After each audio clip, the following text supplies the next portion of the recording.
Just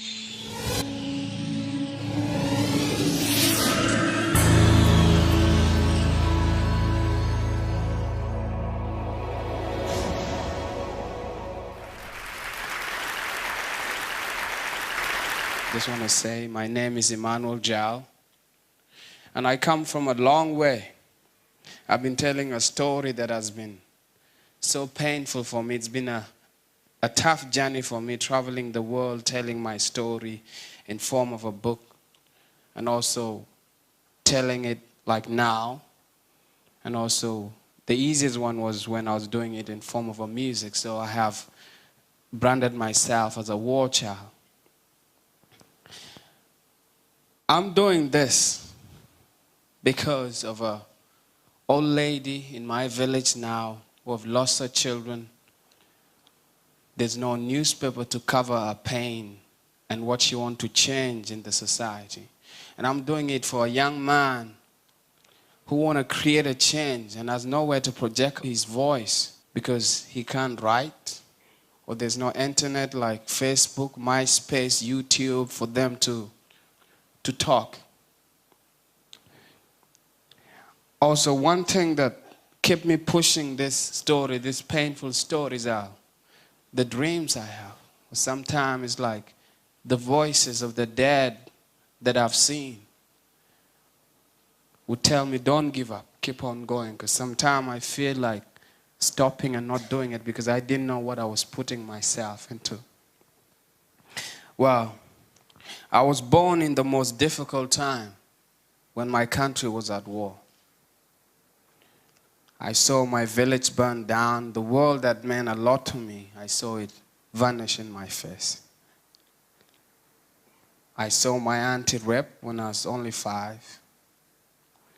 My mother was claimed by the war. My brothers and sisters were scattered. And up to now, me and my father were detached, and I still have issues with him. Seeing people die every day, my mother crying, it's like I was raised in a violence. And that made me call myself a war child. And not only that, when I was 8, I became a child soldier. I didn't know what was the war for. But one thing I knew was an image that I saw that stuck in my head. And when I went to the training camp, I said, I want to kill as many Muslims and as many Arabs as possible. The training wasn't easy, but that was the driving force because I wanted to revenge for my family. I wanted to revenge for my village. Luckily now, things have changed because I came to discover the truth. What was actually killing us wasn't the Muslim, it wasn't the Arabs. It was somebody sitting somewhere manipulating the system and using religion to get what they want to get out of us, which is the oil, the diamond, the gold, and the land. And so realizing the truths gave me a position to choose, should I continue to hate or let it go? So I happen to forgive. Now I sing music with the Muslims. I dance with them. I even had a movie out called War Child, funded by Muslim people. So that pain has gone out. But my story is huge. So I'm just going to go into a different step now, which is easier for me.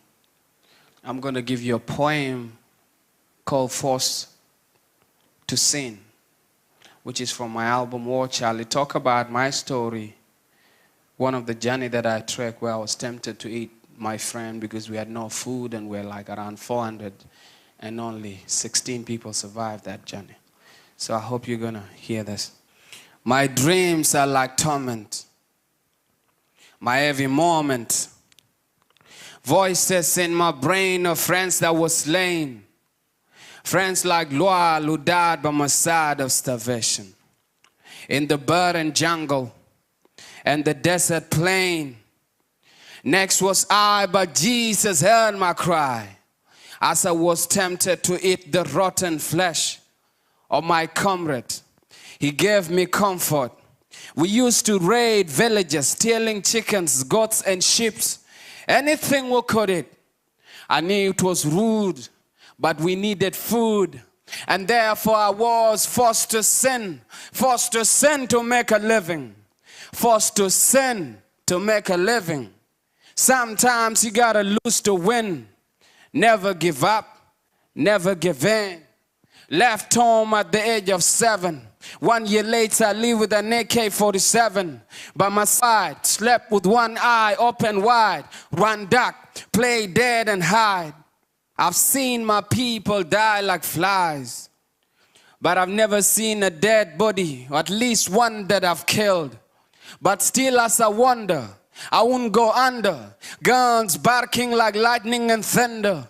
As a child so young and tender, words I can't forget, I still remember. As a sergeant command, raising his hand, no retreat, no surrender. Yigish, I carry the burn of the trauma. War child, child without a mama, still fighting in the saga. Yet as I wage this new war, I'm not alone in this drama. No sit or stop, as I wait for the top. I'm fully dedicated like a patriotic cop. I'm on a fight. Day and night, sometime I'm doing wrong in order to make things right. It's like I'm living a dream. First time I'm feeling like a human being. The children of Darfur, your empty bellies and the telly, now it's you that I'm fighting for. Left home, don't even know the day I'll ever return. My country's war-torn. Music I used to hear was bombs and fire of guns. So many people die that I don't even cry no more. I ask God, question, what am I here for? And why are my people poor? And why?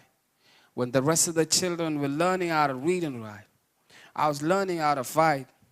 I ate snails, vultures, rats, snakes, and anything that had life, I was ready to eat. I know it's a shame, but who's to be blamed? That's my story in a short form of lesson.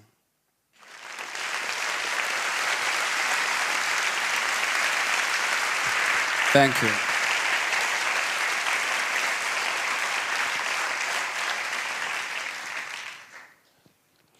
What energized me and kept me going is the music I do. I never saw anybody to tell my story to them so they could advise me or do a therapy. So the music has been my therapy for me. It's been where I actually see heaven, where I can be happy, where I can be a child again and dance. It's through music. And so one thing I know about music, music is the only thing that has power to enter your cell system, your mind, your heart, influence your soul and your spirit, and can even influence the way you live without even you knowing. Music is the only thing that can make you want to wake up your bed and shake your leg without even wanting to do it. And so the power of music, I normally compare to the power of love, where love doesn't see a color. You know, if you fall in love with a frog, that's it. One testimony about how I find music is powerful is when I was still a soldier back then. I hated the people in the north, but I don't know why I don't hate their music. So we party and dance to their music. And one thing that shocked me is one day they brought an Arab musician to come and entertain the soldiers. And I almost broke my leg dancing to his music. But I had this question. So now I'm doing music, so I know what the power of music is. So what's happening here, I've been in a painful journey. Today is day number 233 in which I only eat dinner. I don't eat breakfast, no lunch. And I've done a campaign called Lose to Win, where I'm losing so that I could win the battle that I'm fighting now. So my breakfast, my lunch, I donated toward a charity that I founded because we want to build a school in Sudan. And I'm doing this because also it's a normal thing at my home. People eat 1 meal a day. Here I am in the West. I choose not to. So in my village now, kids there, they normally listen to BBC, or any radio, and they're waiting to know the day Emmanuel will eat his breakfast, it means he got the money to build our school. And so I made a commitment. I say, I'm going to not eat my breakfast. I thought I was famous enough that I'll raise the money within 1 month, but I've been humbled. So it's taken me 232 days, and I say no stop until we get it. And like it's been done on Facebook, MySpace, and people are giving $3. The lowest amount we ever got was 20 cents. Somebody donated 20 cents online. I don't know how they did it, but that moved me. And so the importance of education to me is what I'm willing to die for. I'm willing to die for this because I know what it can do to my people. Education enlighten your brain, give you so many chances, and you're able to survive. As a nation, we've been crippled for so many years. We are fed on aid. You see, a 20 years old, 30 years old families in refugee camps, they only get the food that dropped from the sky, from the UN. So these people, you're killing a whole generation if you just give them aid. If anybody want to help us, this is what we need. Give us tools. Give the farmers tools. It's rain. Africa is fertile. They can grow the crop. Invest in education. Education so that we have strong institutions that can create a revolution to change everything. Because we have all those old men that are creating wars in Africa. They will die soon. But if you invest in education, and we'll be able to change Africa. That's what I'm asking. So,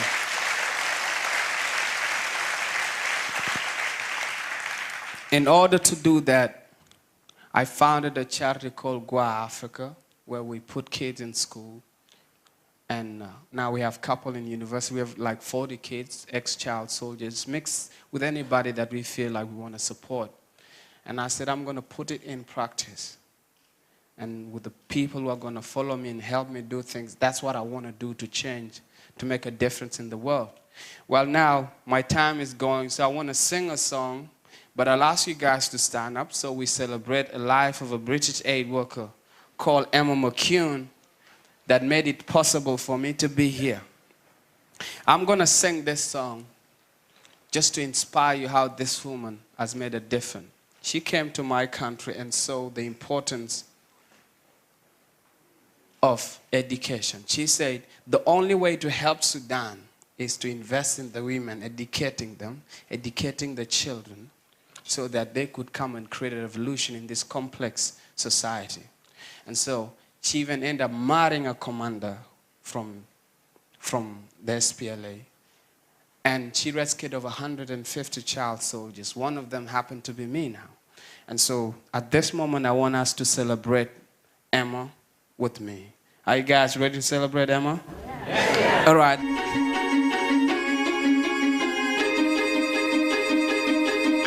This one goes to Emma McCune.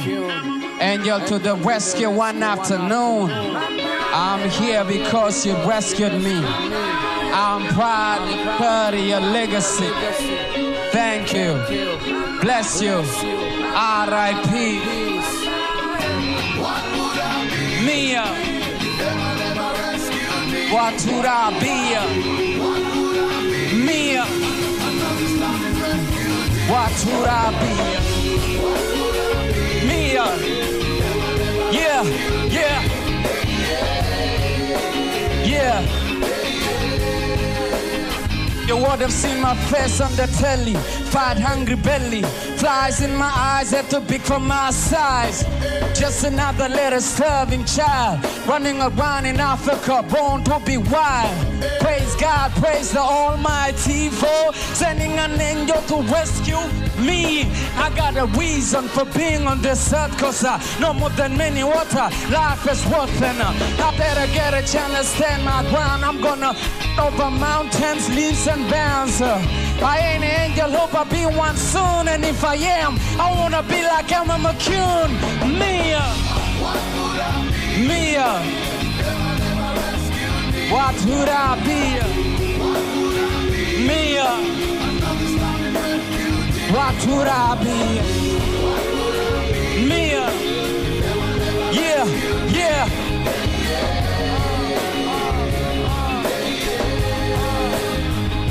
I would have probably died from starvation or some other wretched disease. I would have grown up with no education, just another refugee. I stand here because somebody cared. I stand here because somebody dared. I know there is a lot of us out there who's willing and trying to save the life of a child. Me, what would I be?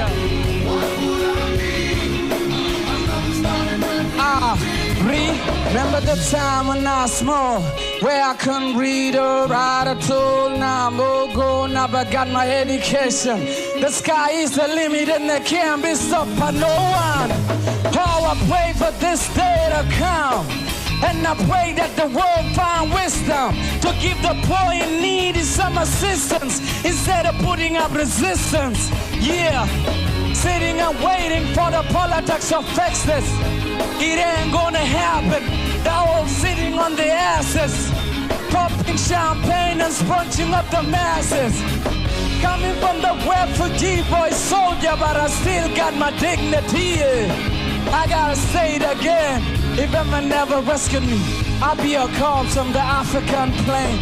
Is there anybody with me at the back? Some love. Big scream for Emma, everybody. Yeah, go with me. I'm gonna get crazy now.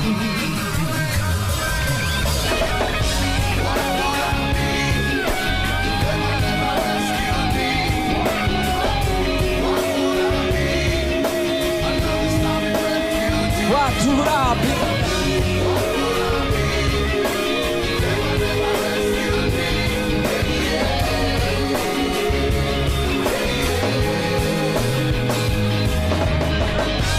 Yeah, I would have probably died from starvation or some other wretched disease. I would have grown up with no education, just another refugee.